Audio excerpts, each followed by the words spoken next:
안녕하세요. 반갑습니다. 지금부터 강의를 시작하겠습니다. 이번 시간에는 지난 시간에 이어서 지난 시간에 중천근에 이어서 이번 시간에는 중지곤입니다.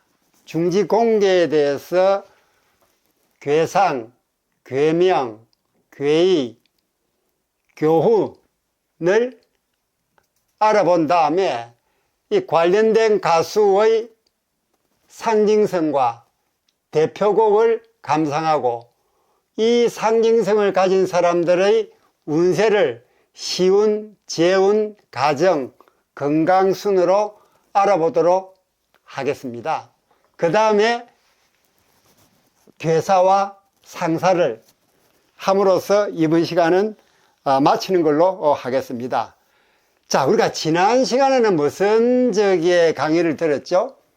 지난 시간에 강의한 내용을 잠깐 되풀이하면 지난 시간에는 중천근계의 괴사, 상사, 효사를 배웠었습니다. 우리가 지난 시간에 말씀드릴 때 일반적으로 괴 구조는 괴사, 단사, 상사, 효사, 그 다음 소상사로 구성되어 있다고 말씀을 드렸었죠. 그러나 부모계에 해당이 되는 건공계만은 건계와 공계는 이 5개 외에 문은, 건계는 문흥과 용구가 들어가고 공계는 문흥과 용육이 들어간댔습니다. 용육. 그렇죠, 그죠? 그래서 우리가 괴사가 일반적으로 이렇게 구성이 되어 있는데 건과 고는 문흥과 용구가 건에 들어가고 추가되고 공계는 문흥과 용육이 추가된다고 말씀을 드렸었습니다. 그래서 역시 이번 시간에 방영할 공계에도 용육이 들어가 있죠. 그죠? 물론 다음 시간에 배울 것이지만은 이 건계와 공계는 부모계이기 때문에 이 5개 외에 또 2개가 더 추가된다라고 말씀을 드린 바가 있습니다. 자, 그리고 우리가 시간 관계상 역경에 해당하는 괴사와 효사만 하기로 했는데 거기에 우리가 상사를 굳이 붙였던 이유는 이 상사가 어떤 자연적 괴상에서 인간적 교훈을 바로 이끌어내는 어떤 주역의 본연의 임무에 충실하기 때문에 십익 중에서 상사만 데려와서 괴사와 효사와 함께 설명을 드리겠다라고 말씀을 드린 바가 있습니다. 자, 그럼 오늘 이제 중지공계에 들어가 보도록 하겠습니다. 중지공계. 여러분은 중지공계가 64개의 2번째라는 괴라는 것은 잘 알고 계실 겁니다. 그럼 중지고는 괴상이 어떻게 생겼느냐 그 부분을 보시게 되면 이거 한번 보실까요? 이 중지고는 음요가 하나, 둘, 셋, 넷, 다섯, 6개입니다. 그리고 하괴는 음요 3개로 이루어진 하괴는 초육, 육이, 육삼으로 구성되어 있고 상계도 64, 65, 36으로 표시되어 있습니다. 우리가 지난 시간에 중천근을 배울 때는 6 대신 9가 들어갔죠.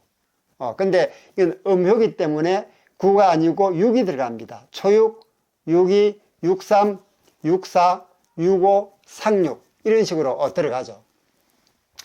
자, 그럼 여기서 우리가 음요가 하나, 둘, 셋, 넷, 다섯, 6. 여기 바로 괴상이죠. 괴상. 즉 음요 6개로 이루어진 대성괴입니다. 그럼 이 중지곤 옆에 있는 영, 하나, 둘, 셋, 넷, 다섯, 여섯. 이 영, 이거는 뭡니까?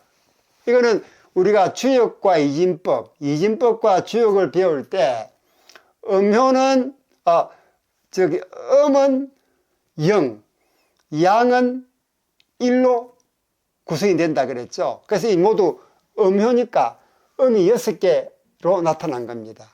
우리가 지난 시간에 배운 중천근은 모두 양유였기 때문에 1로 표시가 되었죠. 그래서 괴상이 이렇게 표시하나, 이진법수에 의한 6개로 표시하나, 의미는 똑같다 라고 말씀을 드릴 수가 있겠습니다. 그래서 상수주역에서는 기존의 괴상 위에 이진법수로 표시된 괴상도 같이 표시를 해줬다라고 말씀을 드립니다.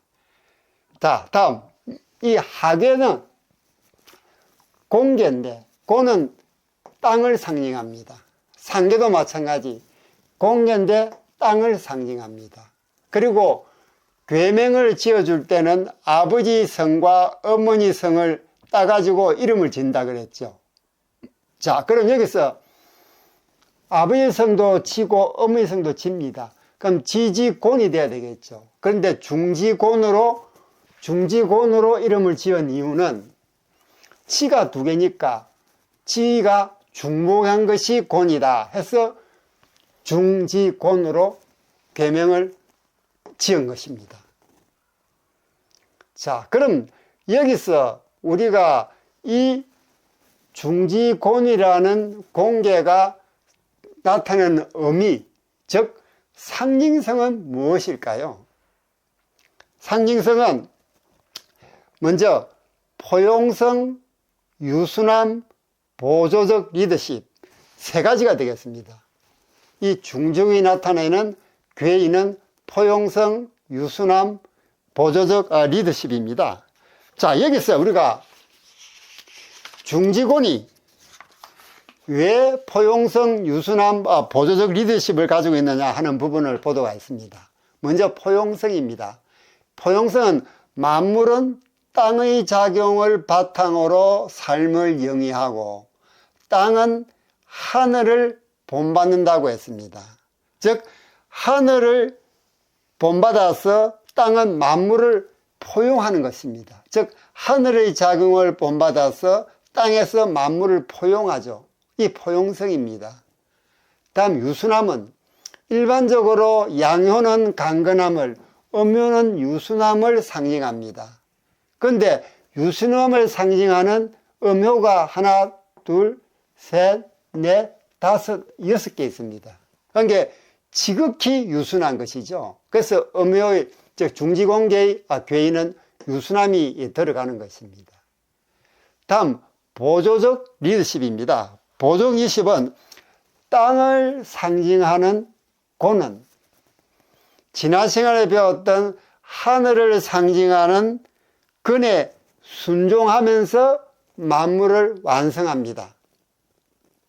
그래서 그 완성도 원하도 그 공은, 공적은 하늘에 돌리는 그런 보조적 리더십을 가지고 있는 것입니다. 즉 하늘의 작용을 받아서 땅이 만물을 완성했기 때문에 그 완성한 것은 땅의 공정이 아니라 하늘의 공이다 해서 하늘의 공을 돌리면서 이 고는 보조적 리더십에 만족하는 겁니다.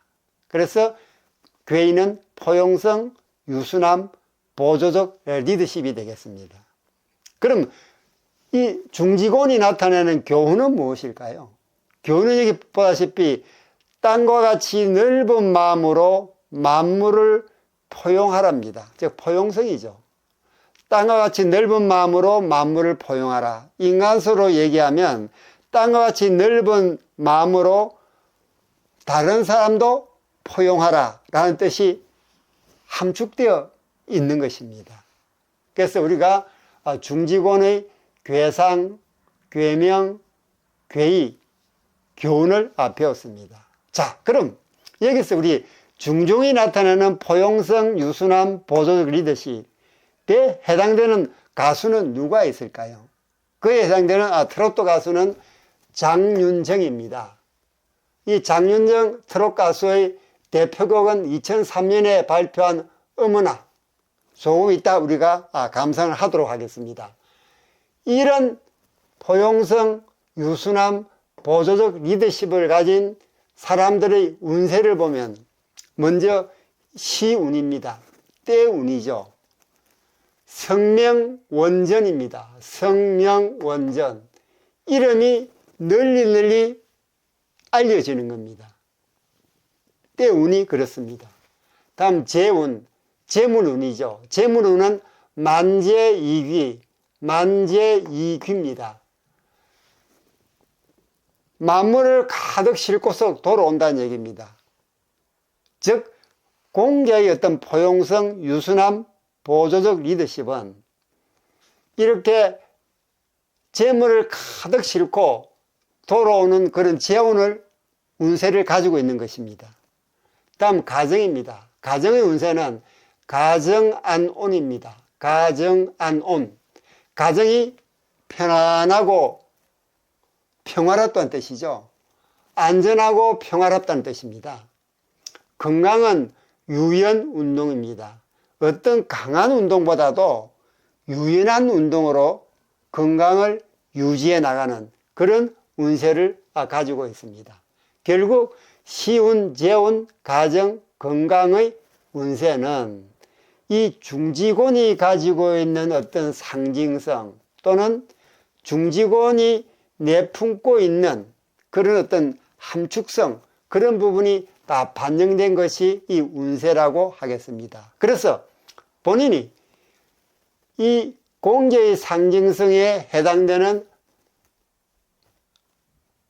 포용성, 유순함, 보조적 리더십을 가지고 있다 그러면은 이 운세를 참고로 하셔도 좋겠습니다.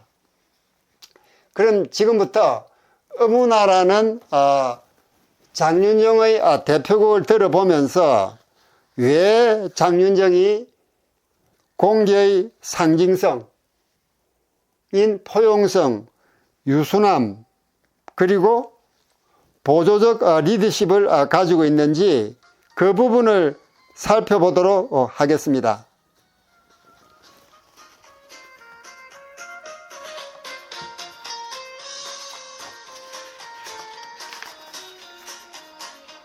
포용의 리더십, 장윤정과 공개의 조화. 오늘 우리는 트로트의 여왕 장윤정과 주역의 공개가 어떻게 조화를 이루는지 탐구해 보겠습니다. 공개는 포용성, 유순함 그리고 보조적 리더십의 상징입니다. 장윤정은 그녀의 겸손하고 유순한 성격으로 어려운 시절을 극복하고 트로트계의 스타로 떠올랐습니다. 그녀의 인내와 끈기는 공개가 상징하는 대제와 같이 풍요로움과 안정을 지향합니다. 지금 우리가 듣고 있는 그녀의 히트곡 어머나는 듣는 이들에게 기쁨과 흥을 선사하며 공개의 포용적 리더십을 음악적으로 표현합니다. 이 곡은 장윤정이 대중과 소통하며 그들을 아우르는 방식을 닮았습니다.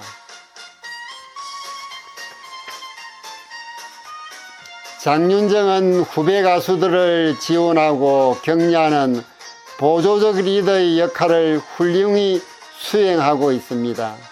그녀의 이러한 모습은 공개가 지닌 지원과 도움을 주는 보조적 리더십의 덕목과 일치합니다.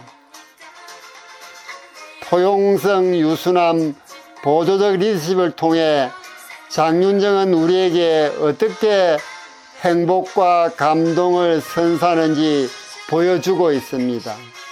공기의 영향 아래 그녀의 음악과 삶은 우리 모두에게 진정한 영감을 제공합니다. 장윤정과 공개의 이야기를 통해 여러분도 자신의 삶에서 포용성과 리더십을 발휘하여 주변 사람들에게 긍정적인 영향을 미칠 수 있기를 기대합니다.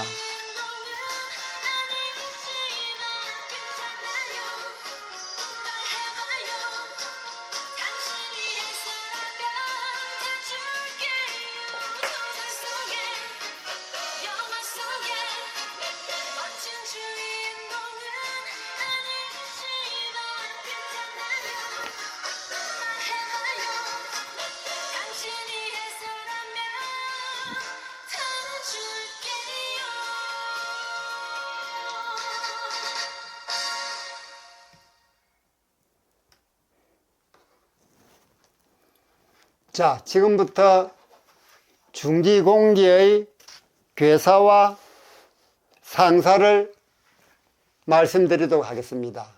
여기 보시면은 이게 공기의 괴사, 이것이 상사입니다. 먼저 괴사를 한번 볼까요? 괴사를 보면은 제가 한글로 먼저 읽어보겠습니다.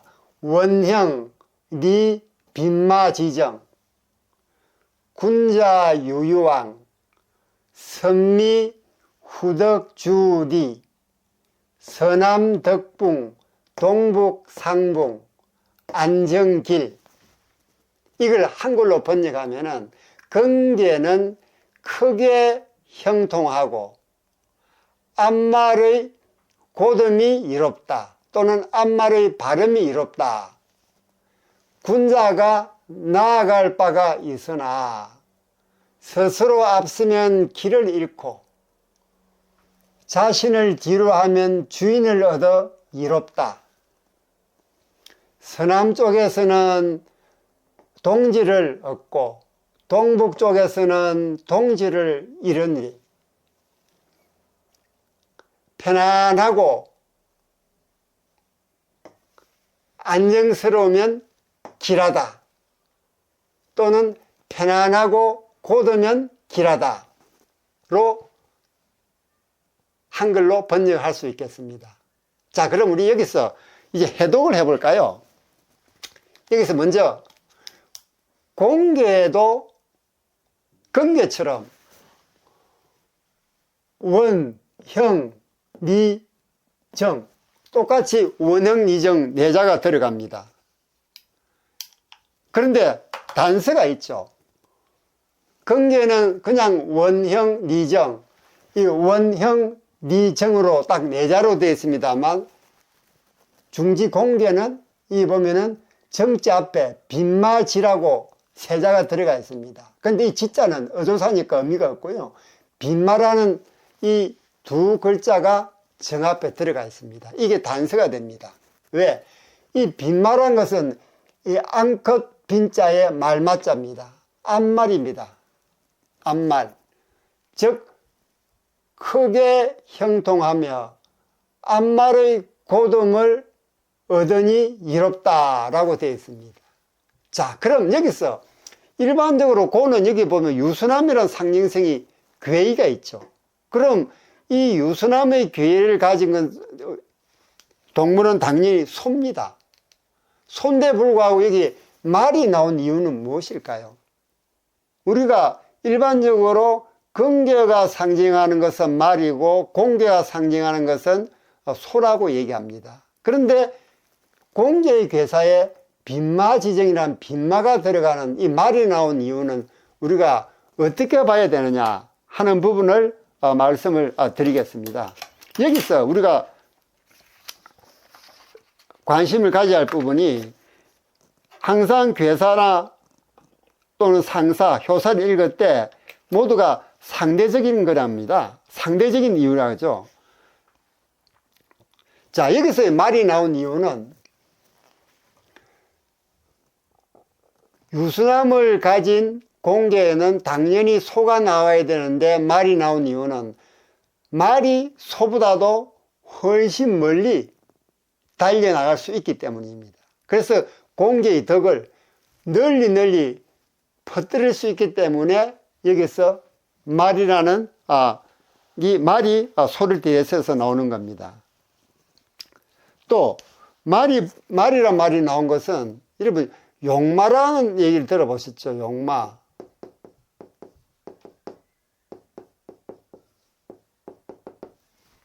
즉 용과 말이 교제하여 낳은 동물을 우리는 용마라 그럽니다. 즉 용의 수컷과 말의 암컷이 서로 교제를 한 겁니다.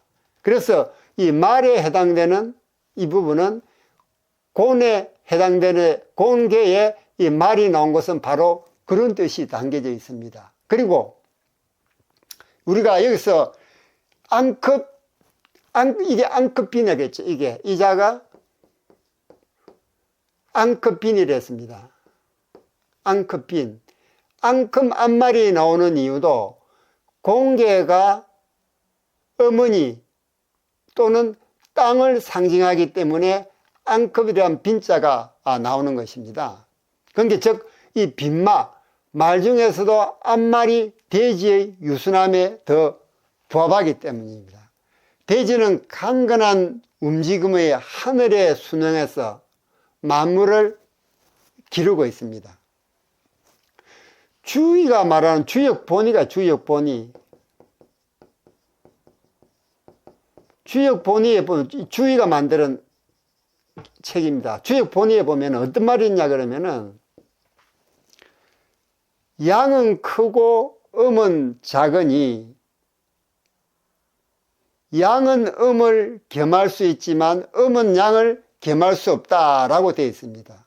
그러므로 곤의 덕은 항상 근의 덕의 절반에 해당한다라고 얘기를 합니다. 자, 근은 하늘을 상징하고 또 뭘 상징하죠? 왕을 상징합니다. 즉 하늘의 왕, 즉 천자는 천자의 말은 용입니다. 용. 그래서 우리가 중천근교에 용이 많이 나왔죠. 잠용부터 시작해서 항용일까지 용이 많이 나왔습니다. 그리고 고는 땅을 상징하고 어머니를 상징합니다. 그래서 이 곤에 해당되는 것은 말이 나오는 겁니다. 그래서 용마가 결국은 말이 공계에 나타난 것은 공계가 하늘의 작용을 받아 만물을 기르는 어떤 어머니로서의 또는 땅으로서의 포용성을 가지고 있기 때문에 말을 공계에 내세워서 더 멀리 곤의 덕을 퍼뜨리려고 하는 것입니다. 자, 다음은 두 번째 군자유유왕을 보여요. 군자유유왕. 자, 일반적으로 또 건이 상징하는 게 군자입니다. 그런데 어떻게 공계에 또 군자가 등장을 할까요? 군자가 나아가는 바는 군자유유왕. 이 군자유유왕, 이 부분을 해석을 한번 해보죠. 군자가 리더를 상징하기 때문이다 라고 되어 있는데 이게 무슨 말이냐 그러면 이 군자를 갖다가 한번 글자를 해부를 해볼까요? 인건군자입니다. 인건군자. 인건군자는 다스릴 윤자 플러스 입구자입니다. 다스릴 윤자 플러스 입구자입니다. 이 다스릴 윤자를 보면은 어른이 지팡이를 짚고 가는 그런 모습입니다. 그래서 지팡이는 옛적부터 뭘 상징하냐 그러면은 권력의 상징입니다. 그러니까 윤자가 벼슬이라는 뜻을 가지게 되는 이유도 바로 여기에 있습니다. 또 다스리는 사람은 말로 다스리죠. 그래서 밑에 입구자를 붙여줍니다. 입구자. 그래서 이 군자는 어떤 우리가 얘기하면은 어떤 지도자 또는 지도자님 정도의 뜻이 됩니다. 그리고 여기서 나오는 군자, 이 자자, 이 자자는 무슨 뜻을 가지냐 그러면요, 존칭입니다. 존칭이니까 이게 지도자라 그러면은 군자는 지도자님 정도로 해석이 되겠죠. 지도자님.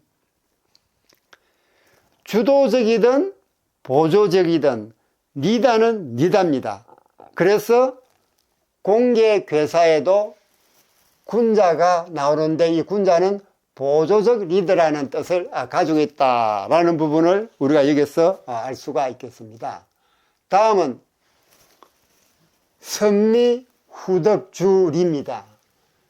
스스로 앞서면 길을 잃고 자신을 뒤로 하면 주인을 얻어 이롭다라는 부분입니다. 자, 이 부분을 해독하면은 근계는 주도적이고 공계는 순종적입니다. 고는 오직 근계를 따라갈 때만 길을 잃지 않습니다. 스스로 나가면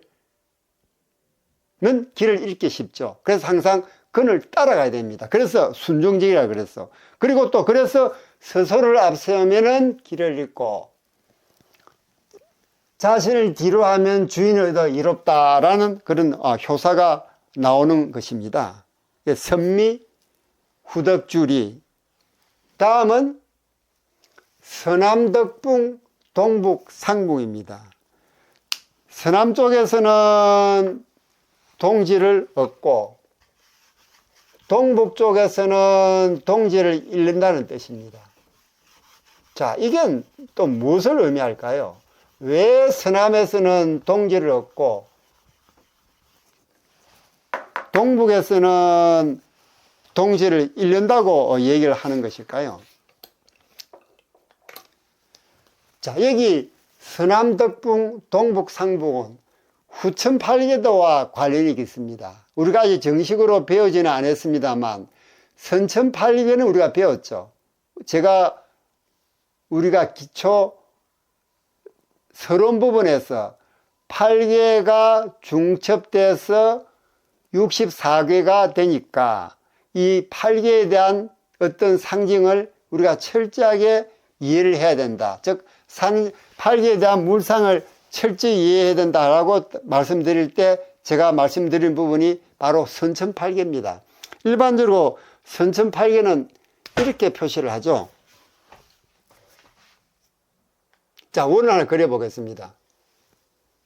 보면은 선천팔계는 시간이고 후천팔계는 공간을 나타냅니다. 그래서 선천팔계 시간에는 동서남북이 없죠. 그냥 상, 하, 빨간 걸 표시를 할까요? 그래서 눈에 잘 띄겠죠. 그죠? 빨간색을 표시하겠습니다. 위가 상이고 아래가 하입니다. 위가 상이고 아래가 하. 여기가 좌, 여기가 우입니다. 이렇게 상하 좌우로만 나눠지면서 8계를 표시하면은 우리가 어떻게 했죠? 여기가 근, 태, 이, 진,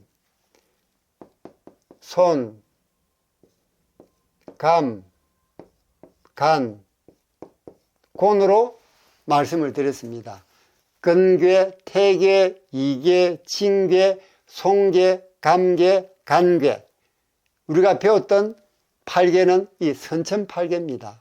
이 선천팔계는 시간을 나타내기 때문에 방향 표시가 없고 그냥 위, 아래, 좌우로만 표시가 나오고 있습니다. 자, 이게 이제 후천팔계로 들어가면 후천팔계는 공간을 표시합니다. 공간을 표시할 때는 비로소 동서남북이 나오기 시작하죠. 그래서 후천팔계에서는 이게 남입니다. 남쪽 할 때 남이죠. 그리고 이게 동쪽입니다. 그리고 우가 서쪽입니다. 그리고 하가 북쪽이죠. 비단 선천팔계나 후천팔계뿐만 아니고 주역에서 나타나는 방향은 모두 아래가 북쪽, 위가 남쪽, 좌가 동쪽, 우가 서쪽 이렇게 정해집니다. 주역에서는 그렇습니다. 여기서 우리가 이제 후천팔기를 한번 표시해 볼까요? 이거 이제 선천팔기를 표시했고 후천팔기가 어떻게 되는지를 표시해 보겠습니다. 후천팔기는 선천팔기하고 자리 배치가 또 달라지죠.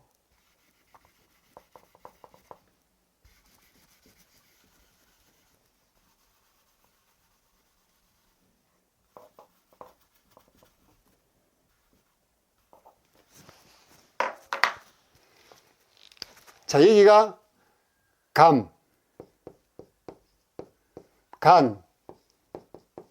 간계입니다. 감계고, 간계고, 감간, 진계, 강관진, 손계, 바람을 상징하죠.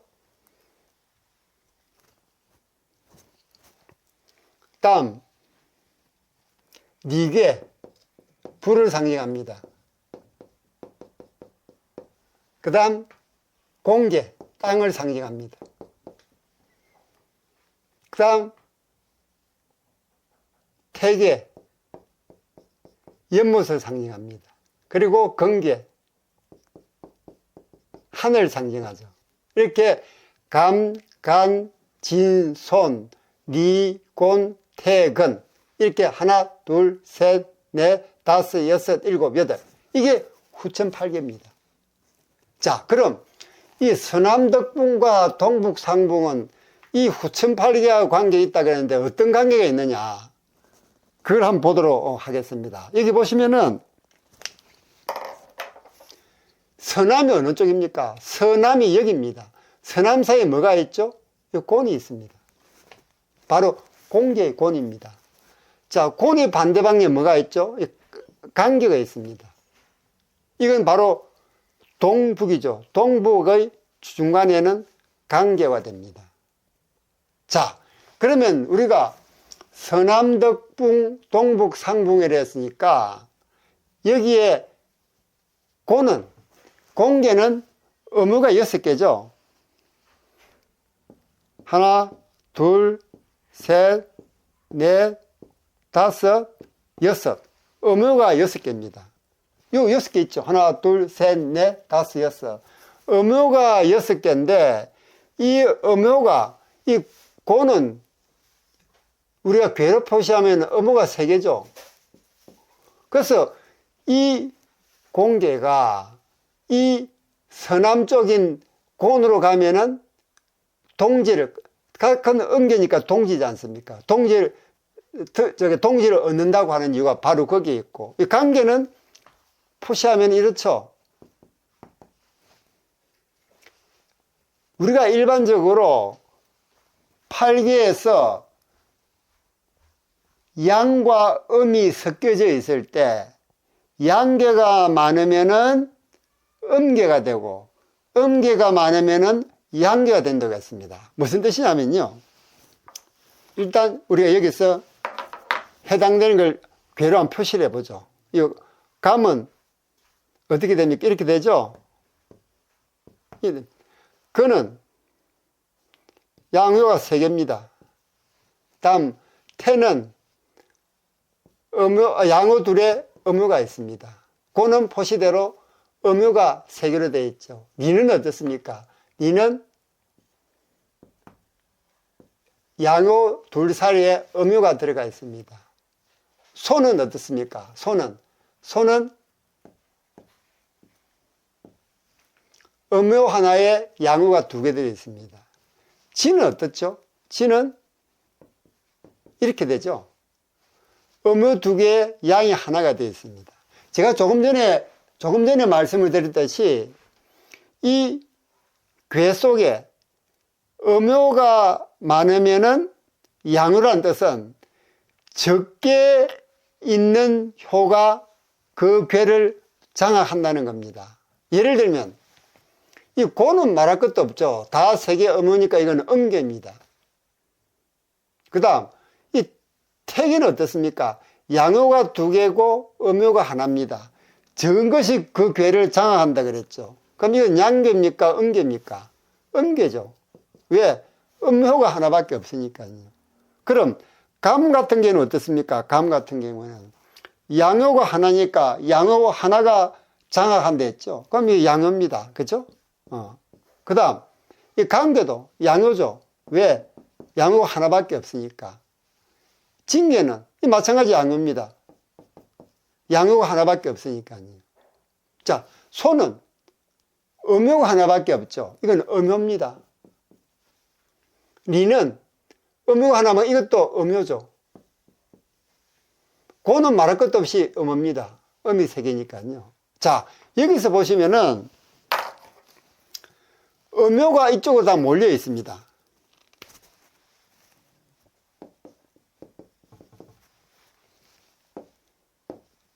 보시면은 음효가 음효, 음효, 음효, 음효. 이거는 양효, 양효, 양효. 이것도 양효죠. 당연히 양효가 3개 있으니까요. 그렇죠? 그래서 후천팔계도에서 얘기하는 것은 바로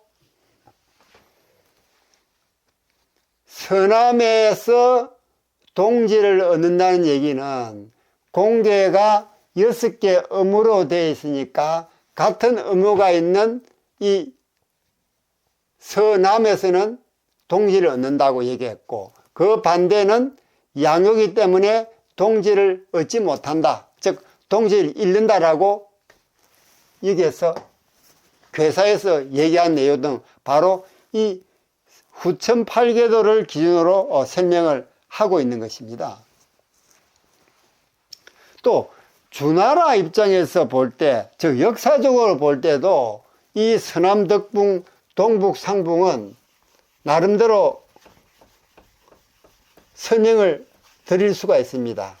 여러분 혹시 상나라와 주나라가 어디에서 자리를 잡았는지 아시나요? 주나라는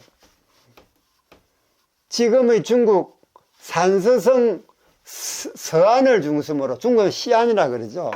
시안을 중심으로 주나라가 성립됐습니다. 자, 중국 지도를 간단하게 그냥 그려보죠. 자, 이렇게 중국 지도를 했을 때 주나라는 여기 산서성을 중심으로 한 서안 쪽에 주나라가 자리를 잡았습니다. 그리고 상나라는 황하의 하루에 있는 하남성 쪽에 자리를 잡았죠. 그래서 상나라는 여기에 자리를 잡았습니다. 그래서 중국 지도를 볼 때 주나라는 서남입니다. 서남. 그리고 상나라는 동북입니다. 동쪽, 북쪽이죠. 중국은 이쪽이, 이건 지도니까요. 동, 서, 남. 지도에서는 이렇게 나옵니다. 다만 주역에서만 이게 남과 북이 바뀌죠. 그죠? 동서도 당연히 같이 바뀝니다. 이 북이 됩니다. 그래서 상나라는 동북 지방에 위치를 하고 주나라는 서남 지방에 위치를 합니다. 그래서 주나라 사람 입장에 볼 때 동북 쪽으로 가면은 동지를 잃고 자기 지역인 서남 쪽으로 오면 동지를 얻는다 하는 부분은 바로 역사적 사실과도 일치를 하고 있습니다. 이렇게 서남덕붕, 동북상붕, 즉 서쪽, 서남 쪽에서는 동지를 얻고 동북 쪽에서는 동지를 잃는다는 그 말은 어떤 후천팔계도에서 보나 또 지금의 역사적 사실로 보나 다 합당한 이유를 가지고 있다라는 부분을 우리가 여기서 알 수가 있겠습니다. 다음은 안정길입니다. 편안하게 고dom을 지키면 길하다라는 뜻입니다. 자, 그러면은 안정길은 또 어떤 의미를 가지고 있을까요?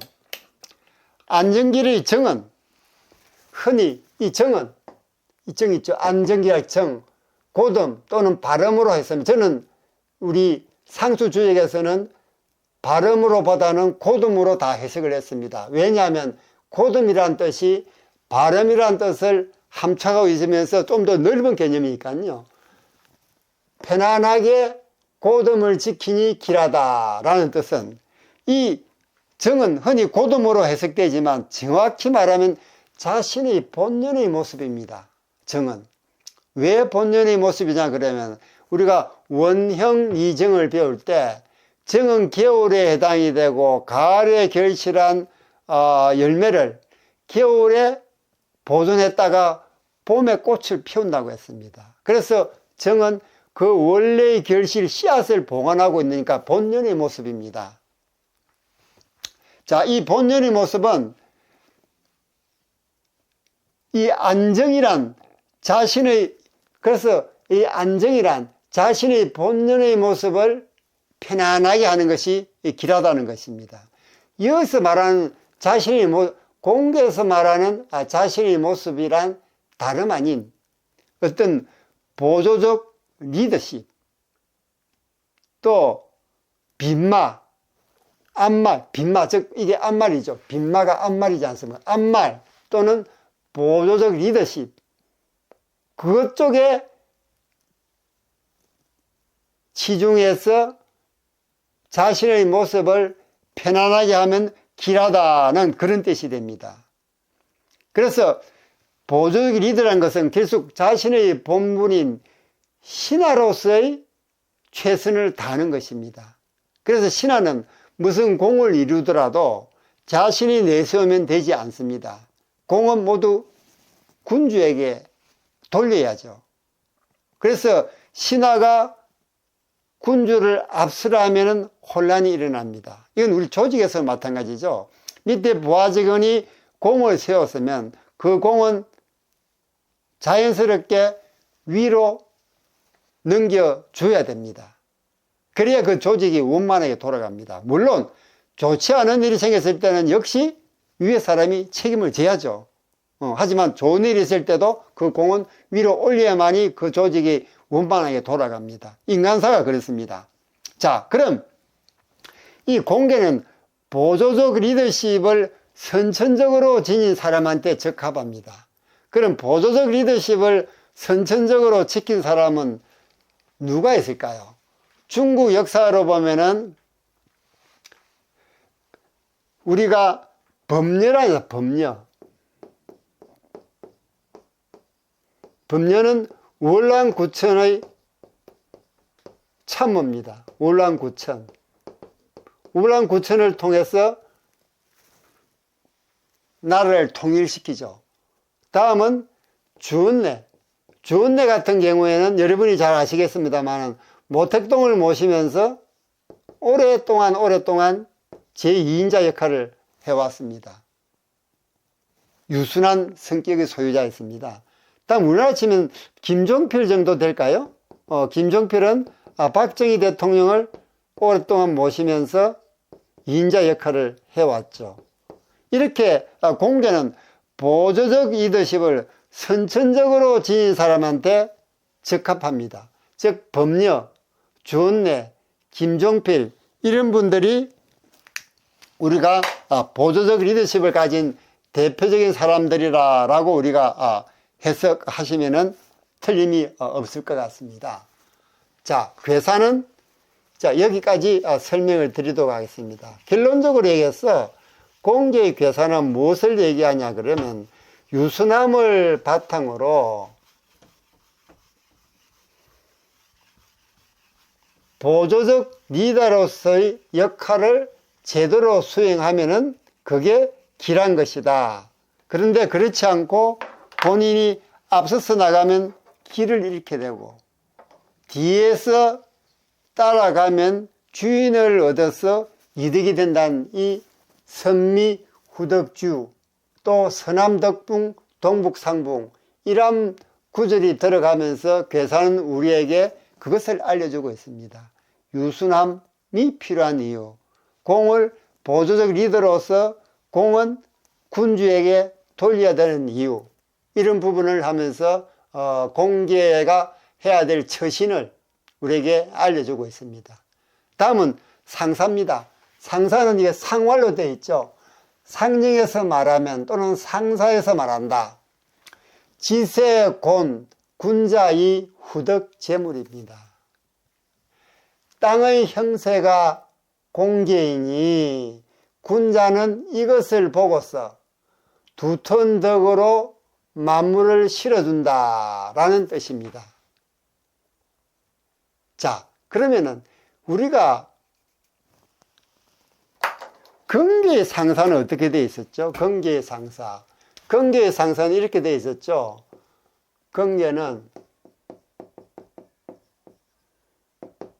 천행이 근하니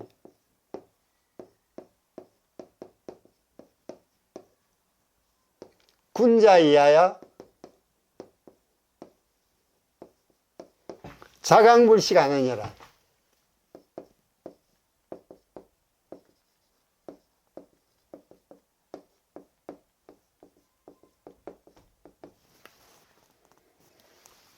자구와 대칭이 똑같죠. 지세, 천행, 곤, 근, 군자의 후덕재물, 군자의 자강불식, 서로 이렇게 딱 대칭이 되고 있습니다. 자, 그러면 여기서 땅의 운세가 공개이니 군자는 이것을 보고서 두턴덕으로 만물을 실어준다라는 이 상사를 어떻게 해석을 하면 좋을까요? 먼저 대상전은, 즉 이 상사가 들어있는 게 대상전입니다. 우리는 일반적으로 상사라고 배웠죠, 그죠? 제가 설명을 드릴 때 괴사, 단사, 상사, 효사, 소상사로 구성되어 있다. 근데 근계와 공계는 부모계로서 이 5개 외에 또 문흥과 용구가 있고 문흥과 용육이 있다라고 말씀을 드렸습니다. 근데 여기서 보면 이 대상사는 강력한 규범성을 가지고 있습니다. 어떤 규범성을 가지고 있을까요?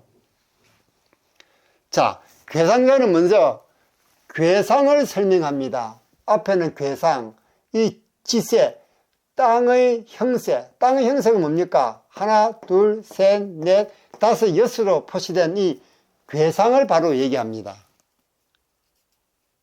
마찬가지로 근계는 천행근이죠. 이 천행은 양호가 6개, 하늘의 굳센 운행은 양호가 6개였습니다.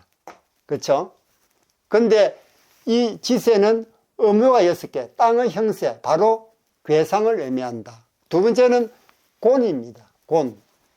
공계, 땅의 형세가 공계이니 군자는 이것을 보고서 두턴적으로 만물을 실어준다 라는 딱 규범성이 있다는 거죠.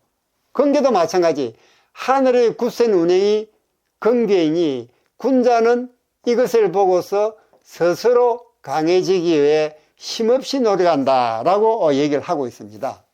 자, 그럼 여기서 여러분, 이게 괴상이고 이게 괴명이고 이게 인문학적 교인이라 그러면 이 근이 왜 여기에 나타났을까요? 어떤 사람은 이걸 잘못 표시된 거 아니냐라고 하신 분도 계십니다만, 이 근은 이 하늘근의 옛날 글자입니다. 이 근을 옛날에는 이렇게 썼다는 얘기죠. 그래서 이 근은 우리가 이 근으로 쓰던 옛날 문자다 라고 보시면은 괴상, 괴명, 인문학적 교훈, 이런 규범성을 우리가 확실히 알 수가 있죠. 그죠? 자, 그 다음에 근계와 공계의 상사를 비교를 해 보십시다. 아주 좌우가 대칭으로 되어 있다고 말씀드렸죠. 그죠? 지세곤 군자의 후덕재물, 천행근 군자의 자강불식, 이렇게 되어 있습니다. 자, 대칭되는 자구나 내용을 볼 때 인간의 행위는 반드시 자연의 법칙을 따라야 함을 알려주고 있습니다. 무슨 뜻입니까? 하늘의 힘없는 운행이 경계니 군자는 이것을 보고서 스스로 강해지기 위해 힘없이 노력한다. 이거는 땅의 상사, 즉 공계의 상사는 땅의 형세가 공계니 군자는 이것을 보고서 두턴 덕으로 만물을 실른다. 서로 대칭되는 자구죠. 그리고 여기서 뒤쪽에서 후덕재물, 이건 자강불식으로 어떤 인문학적 교훈 또는 군자가 취해야 될 자세, 처신을 말해주고 있습니다.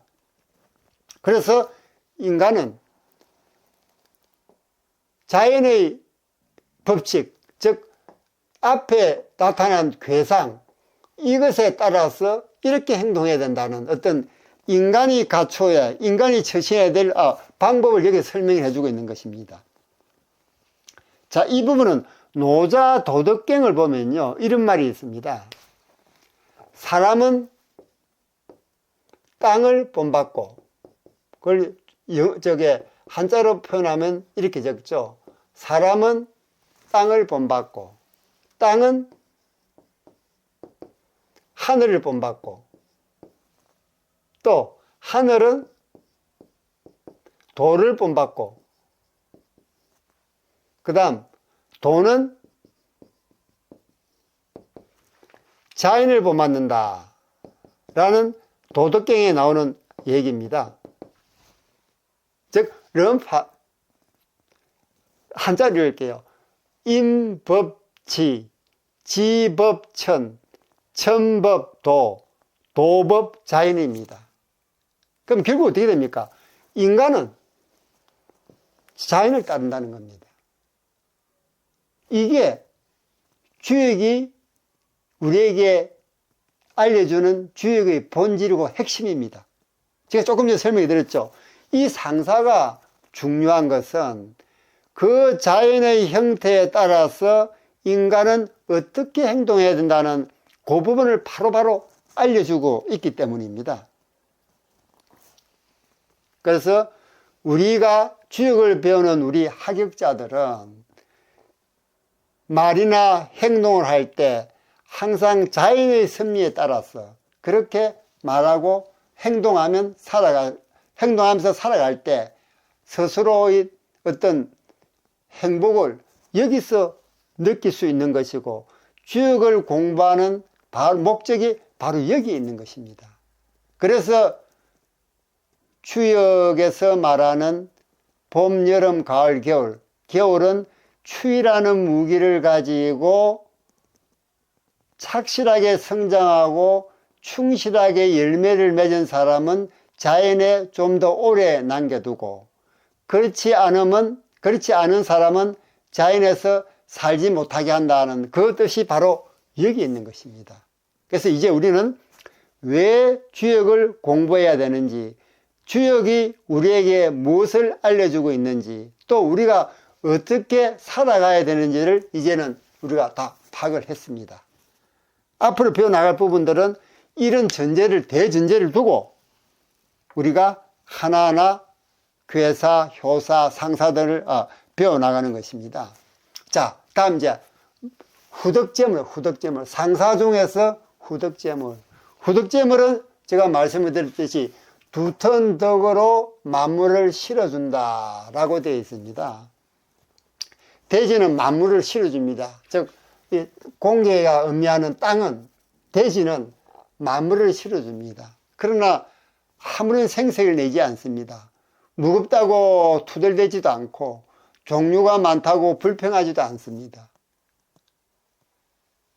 군자는 이러한 대지를 보고서 대지처럼 환덕으로 만물을 감싸 안아 주어야 됩니다. 그럼 이 후덕재물이란 이 효사는 어떻게 나왔을까요? 후덕재물, 두톤덕으로 만물을 실어준다 라고 하는 이 효사가 어떻게 우리가 해석할 수 있는지를 한번 볼까요? 자, 공계에는 공계물상, 우리가 66페이지 있다 그랬죠? 물상. 66페이지 보면은 물상 취상표가 있습니다.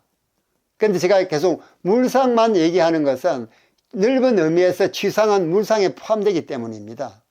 이에 보면 공계는 무엇을 상징하고 있습니까? 공계는 말 것도 없이 땅을 상징하고 있죠. 땅. 그 다음에 수레. 그 다음에 만물. 이걸 곤이 상징하고 있는 겁니다. 66페이지 8개 물상 취상표를 보면 이 다 나옵니다. 자, 그러니 후덕재물은 땅이 후덕한 땅이 만물을 수레에 실어준다. 그래서 후덕재물이라는 상사가 나온 것입니다. 땅이 상징하는 후덕한 덕이 만물을 수레에 실어준다. 그래서 후덕재물이 나왔다라는 부분을 여러분한테 말씀을 드립니다. 제가 또 하나 빠뜨렸네요. 여기 보면은 서남덕붕 있죠. 서남덕붕. 이 괴사도 왜 서남덕붕이 나왔는지 제가 말씀을 드리지 않은 것 같아요. 역사적인 사실과 후천 8개도만 됐지 괴사 물상 취상표로 설명을 드리지 않은 것 같습니다. 자, 여기도 공계의 물상을 보면 서남, 그 다음에 동지라는